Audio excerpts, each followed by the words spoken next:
जब इंडिया गुलामी की जंजीरों में जकड़ा हुआ था और हर तरफ ब्रिटिश हुकूमत का डर था, तब एक जवान उठा जिसके अंदर सिर्फ गुस्सा नहीं, आजादी की आग जल रही थी।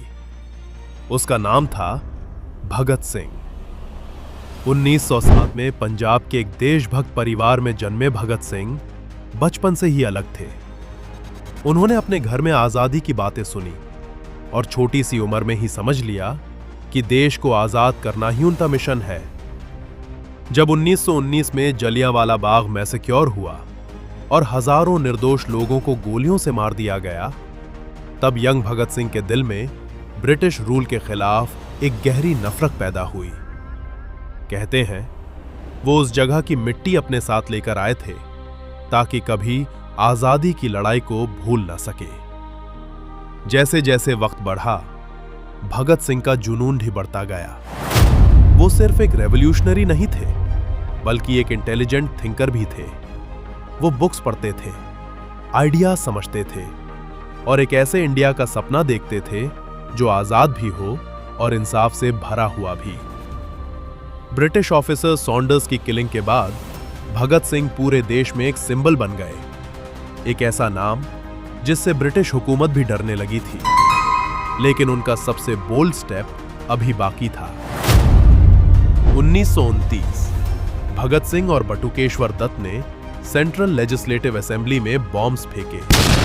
लेकिन उन बॉम्ब्स का मकसद किसी के मारना नहीं था, बल्कि ब्रिटिश सरकार को एक मैसेज देना था। इंकलाब जिंदाबाद, यह नारा पूरे इंडिया में गूंज उठा। बॉम्ब्स के बाद वो भागे नहीं, उन्होंने खुद को अरेस्ट होने दिया ताकि उनकी आवाज और उनका मैसेज पूरे देश तक पहुंच सके।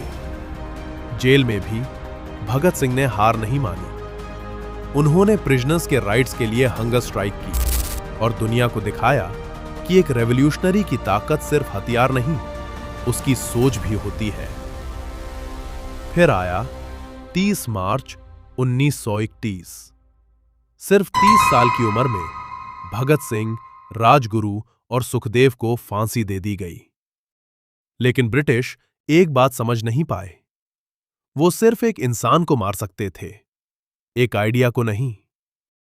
आज भी जब इंकलाब जिंदाबाद की आवाज गूंजती है, हर इंडियन के दिल में भगत सिंह जिंदा हो उठते हैं। वीर भगत सिंह सिर्फ एक फ्रीडम फाइटर नहीं थे, वो हिम्मत का नाम थे, सैक्रिफाइस का सिंबल थे और आजादी की वो आग जो कभी बुझ नहीं सकती।